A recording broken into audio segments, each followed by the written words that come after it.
Hello, I'm Richard Hara, and this is Social Impact Live, a weekly conversation with members of the Columbia School of Social Work community.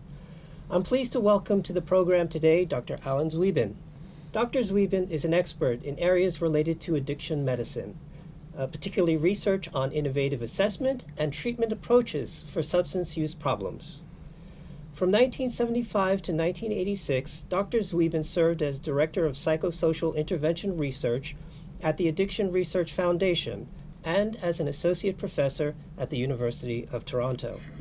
From 1986 to 2004, he served as Professor and Director of the Center for Addiction and Behavioral Health Research at the University of Wisconsin-Milwaukee. In 2005, Dr. Zweben returned to the Columbia School of Social Work, his doctoral alma mater, where he currently serves as a professor and as director of the Skills-Based Lab project, a new program that accelerates students' instruction in key areas of social work practice with clients. Dr. Zweben, welcome to Social Impact Live. Thank you. I know that you're one of the co-authors of an essential reference work called Treating Addiction, A Guide for Professionals. That's recently come out in the new second edition.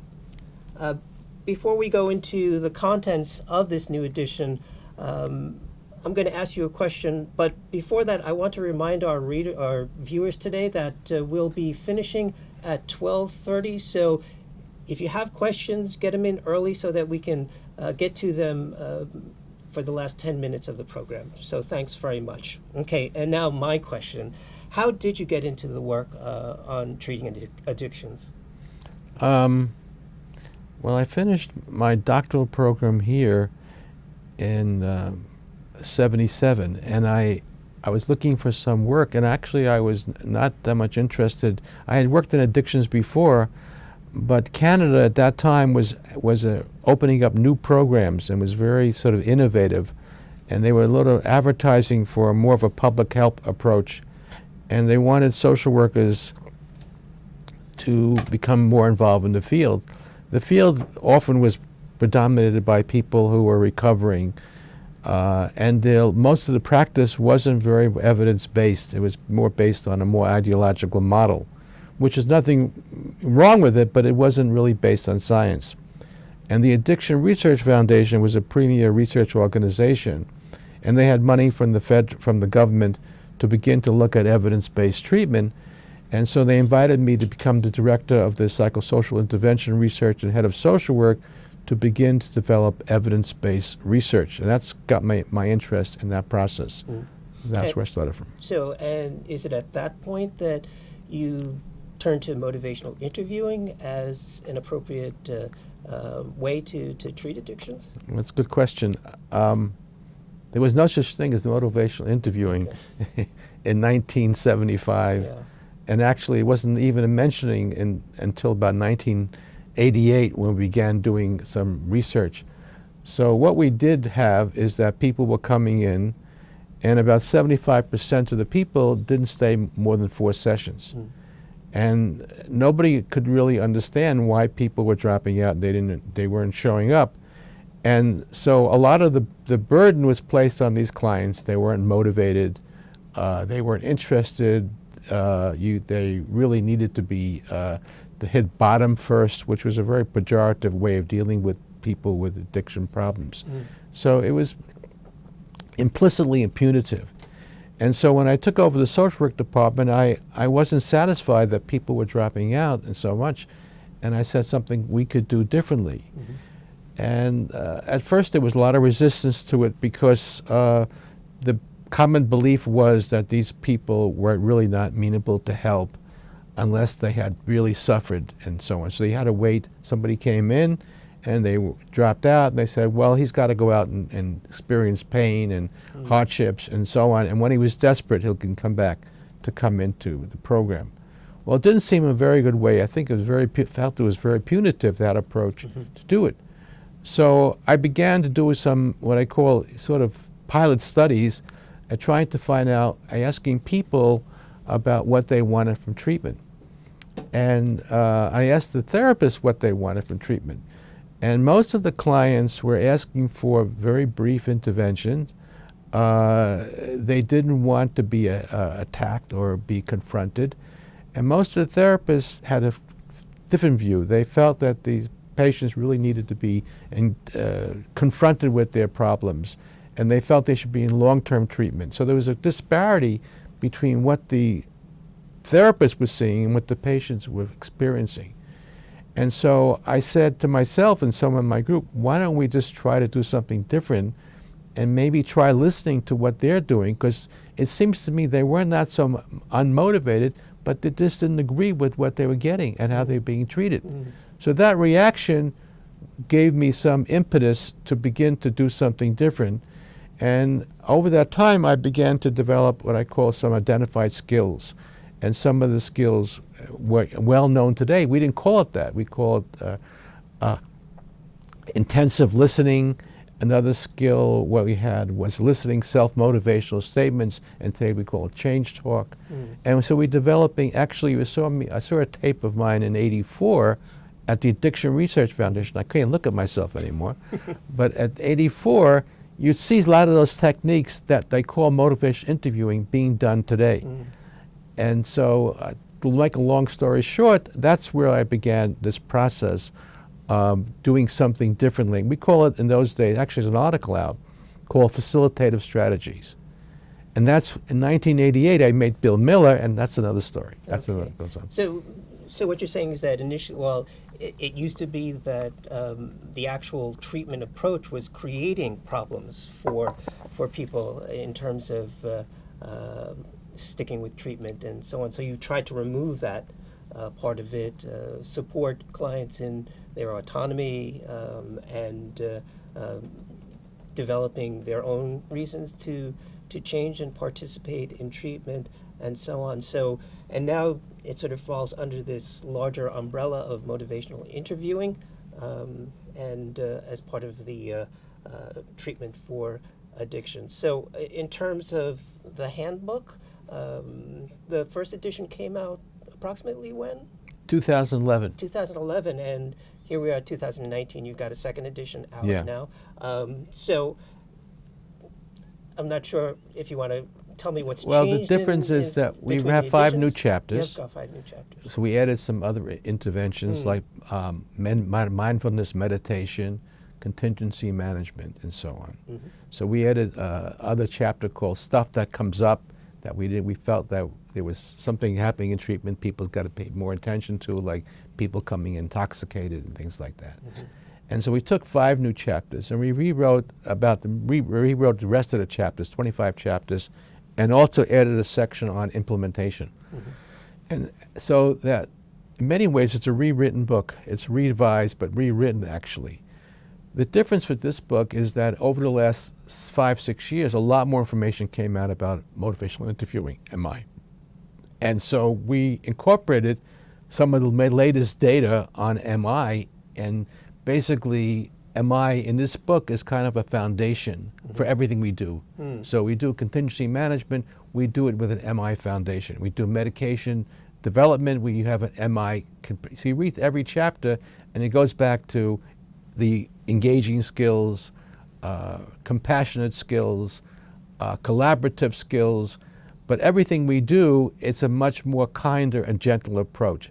And the last chapter actually says how the field has changed. It's no longer moralistic, it's not less punitive, and more forgiving and more compassionate. And that's been your experience over, what, how many decades of doing this kind of work? Don't remind me of that. It's been my experience that motivational interviewing offers a foundation for all practice. It's a way of being with people and of listening to people and collaborating with people. And it's a very compassionate approach. It's collaborative, and it's a way to, and it builds on the relationship, which is a primary focus of all treatment. That relationship is so strong and so important. And the focus of that, and we do it at the school here, as you know, you've been involved with some of this personally, as developing a collaborative relationship is essential for everything we do. And so you want, but also when people get an intervention, they have to have, even if it's medication, they still have a life to deal with, and MI, many ways, gives some people skills to handle other things in their life, other family issues and children issues and so on. So it goes beyond just the addiction problem, but it's something, the skills to take away with you that has some life strengthening perspective built into it. Yeah. So in my understanding, motivational interviewing is not so much a theoretical model as it is a way to better communicate, right, with clients, or as you're suggesting, with other people in your lives in an empowering sort of way. Is that correct? Yeah, it has, there's some theory implicit in a sense of how people change and getting people to change, which is looking at some of the cost benefits of change, decision-making rules, and so on. But it's very practical. And what's most important about it is the way you teach it. It's taught through an experiential model. It isn't a didactic approach. So if you go to a motivational interviewing training program, you spend half the time of having hands-on experience and listening skills and reflecting skills and facilitating change skills. As you know, we've done that in the school. A lot of this has been done through our own program here in the school. So everything I've done, in a sense, in the MI with addiction has been brought over to other areas, weight loss, other issues around mental health problems, depression, and so on. And so it has great translational value for all kinds of treatment. Yeah, and I think that's what's so exciting about it. It's the ability to extend it into so many different areas with so many different problems and populations and so on, and serving as a foundation, I think, for social workers and doing direct practice, which is what you're doing with this skills-based project, right? Which I've been involved with as well. But do you want to talk about how that came to come into being? Well, for 14 and a half years, I was the senior associate dean at the school, and I would do these motivational labs sporadically. They used to call it my boutique labs and things like that. And then when I stepped down, I decided that why are we doing it only for a few students, or the 12 here and there? Why don't we do it for every student? And I felt it really shouldn't come just from me. I could be training other people to make it more, give it wide scope. So I asked the interim dean whether he would be willing to do this for all incoming students in the school. And so I developed a proposal. And out of the proposal, I demonstrated some of the value and some of the evidence for it and how it could be useful and the experiences. And so for the last year, I've trained 31 instructors to do this, and we now have 285 students being in the incoming students going through the labs. And so the feedback I'm getting in terms of the program itself has been tremendous, because everybody seems to be benefiting. One of the things you get in MI is the aha approach, like, oh my God, I can now talk to my grandmother, haven't talked to her in 20 years, or my kids are misbehaving, I shouldn't be yelling and screaming at them, then maybe I can listen to what they're saying and so on. And you get this experience, especially from our students who haven't had a lot of practice experience. But initially it came from the addiction field, and it got translated into many different areas of practice. And it's been enormously, and now there has been 1,300 studies in 50 countries. It's really become a phenomenal situation to hear. Yeah, and that's been my experience as well, working with students, teaching the lab, and really focusing on the experiential model, as you were saying, and kind of flipping the script around, so to speak. Often in trainings we like to give the theory, we like to give the principles, etc., and examples on how to apply them. But in this training, in this model, we sort of turn that around and design. Well, you've designed exercises for trainees to experience for themselves what it's like to have these kinds of conversations, right? It's been very helpful, particularly dealing with diversity issues and challenging dialogues and trying to connect with people of color and people of different backgrounds. And so MI has been shown actually that it's a very culturally sensitive model because it's so flexible and open and listening and supportive. And so it's been tremendously, the feedback I've been getting is from the instructors have been the same way. Like, we didn't know that it can be so helpful with different processes. And the way you describe right now is your own way to it. You've adapted it to your own personality. One of the key things about it is that, and it helps with addictions, is that it draws upon the client's own resources. So when people do the MI, they go, it's pulled something out of me that I didn't know I had, or I didn't realize how much compassion I have, or how skillful I am in listening. And it draws, rather than imposing something that we think, it's basically oriented toward drawing upon the person's inner resources. And that's been the feedback I've gotten from clients, addiction people, that they've been able to discover themselves and find the ways of having a life processes that's been very more meaningful to them. And the people that get training in the same process, pulls something out of you that you want to be a better person, you want to be a better human being, you want to improve your quality of life. We all have that.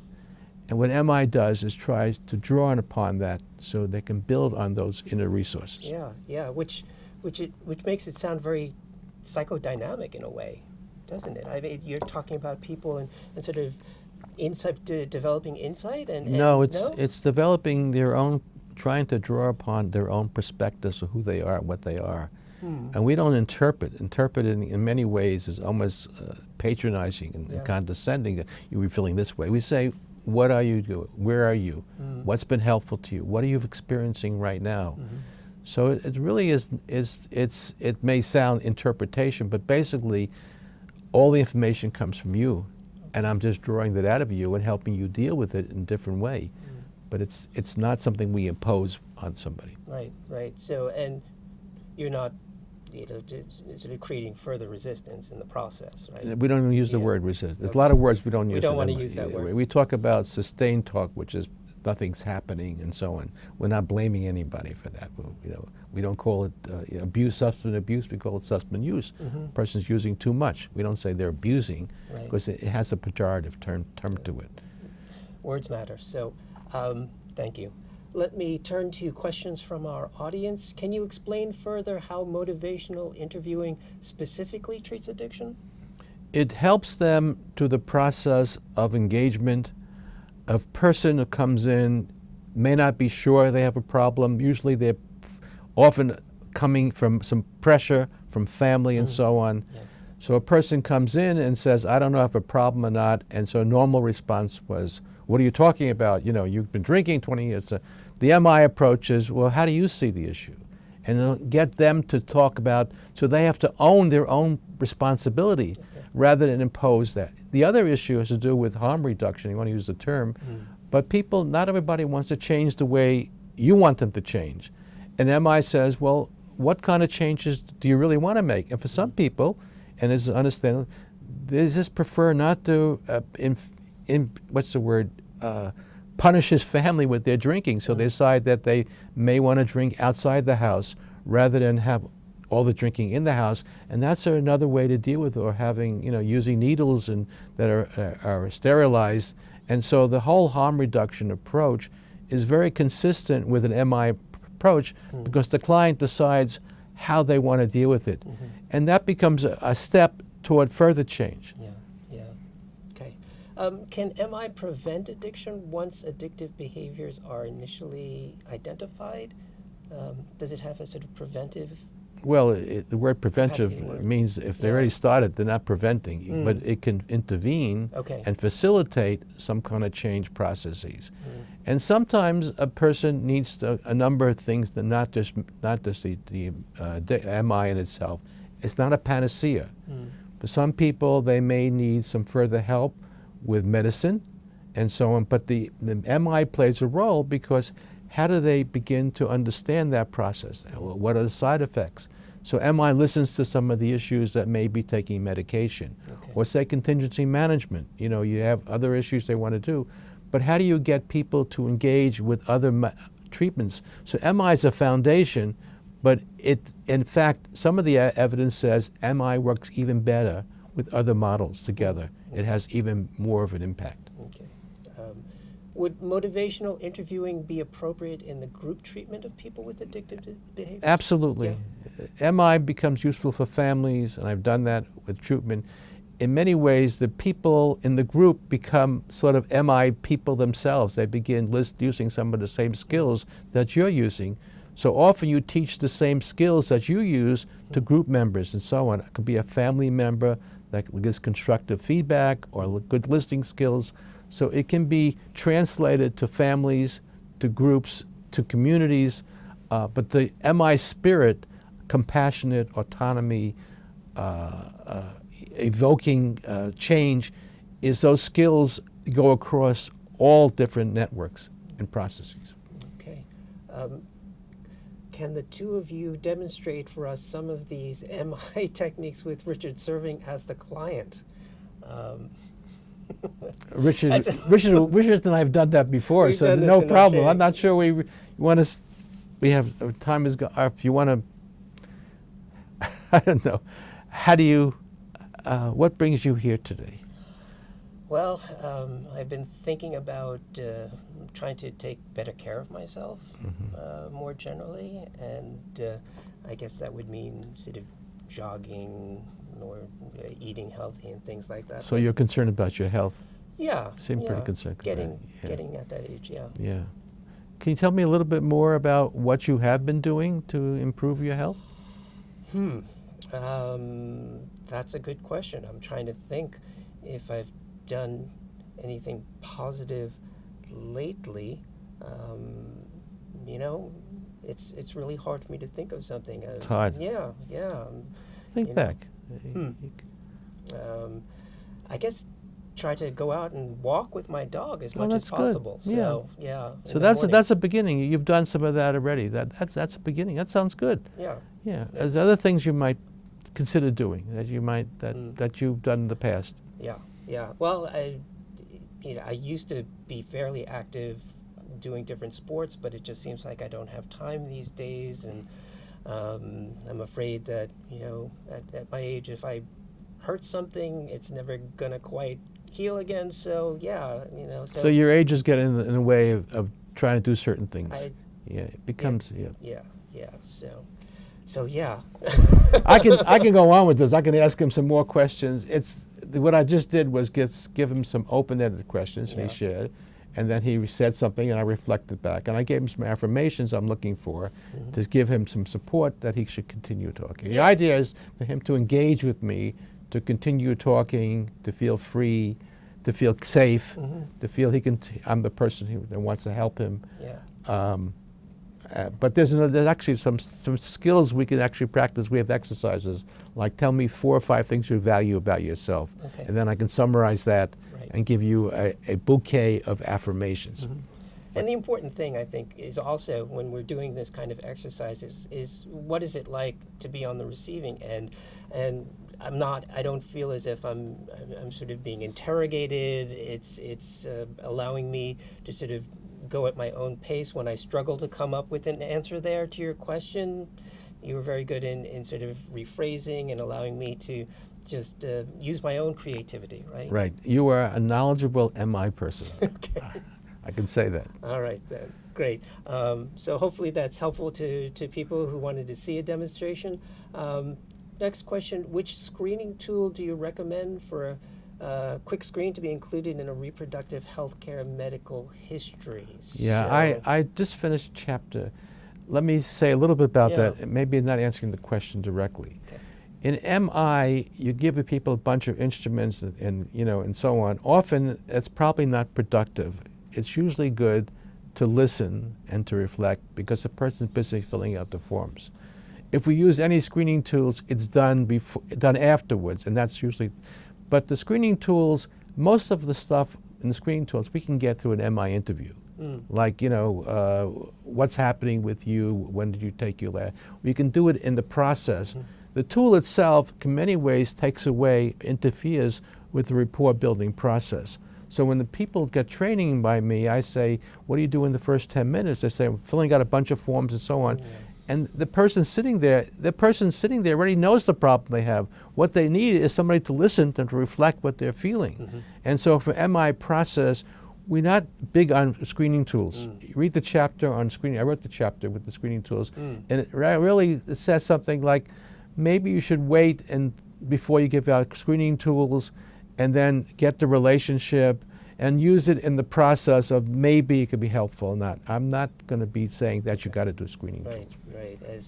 As with a lot of life, timing is everything. Yeah, and it's a rapport building collaborative process, and the client already knows what the problems they have. They need you to feel that you're with them. Okay.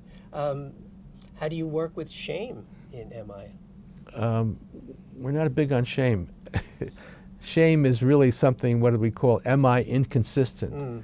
It's keeping people, it's not collaborative, it's not supportive. In many ways, it's almost... Is it for clients feeling ashamed? I mean... Oh, I see what you mean. Yeah. Client shame. Yeah. Yeah, we try to reduce the shame by forgiveness, acceptance, understanding, joining with them, coming alongside and say, you've been going through this process and so on. So we have to reduce that shame so the person can feel free to evoke things they want to do with them. Shame usually is in many ways keep people from doing these things. It doesn't build confidence. It doesn't build self-efficacy. It doesn't build support. It doesn't build a relationship. So we have a list of things at MI, we think that it's helpful, but working with shame is one of the things we try to reduce. So, but you would grant that it's a fairly common problem with people coming for substance use disorder treatment? It depends how you start out. Yeah. You can elicit shame if you ask certain kinds of questions, say, who's against you? But that's not you don't want to elicit shame, you want to elicit strength. Right. Yeah. So if it does come up, then you can go with it, explore, and sort of support as needed, but it's not necessarily something that you're from the outset trying to identify and work with. Okay. We don't, and also we have to be aware we don't shame clients ourselves. And we don't, it's not helpful. How do we help someone who is addicted to suicidal ideation? Well, MI is uniform in terms of the basic skills of listening, reflecting, and trying to elicit some person's perspective on the problem, a little bit, understand that where they're coming from.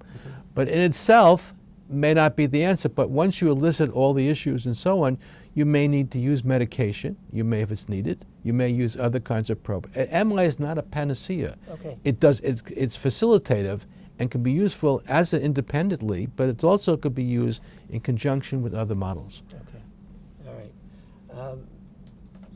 Let's see, this is the last question. Thanks for the demo. That was helpful. If someone has bad habits, wouldn't it be better to give them a program for how to change their habits? However long you talk to them, they won't be able to come up with that kind of program. They may admit their problem, but have no clue about how to change their behavior. So, I guess sort of saying, where are the solutions and how, if people haven't been able to come up with those solutions in the past, how are they going to do it?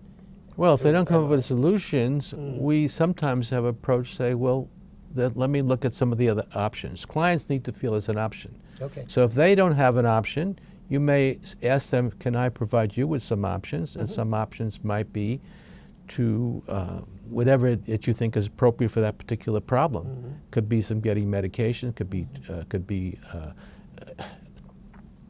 family therapy. But in itself, it isn't saying the burden is not completely. The burden is shared with us. It's a shared decision making. And some things you may have ideas because you're an expert, and the client may have ideas, and together you try to merge those ideas to have a consensus about what's best for them. Well, it's a conversation and it's a collaboration. Absolutely.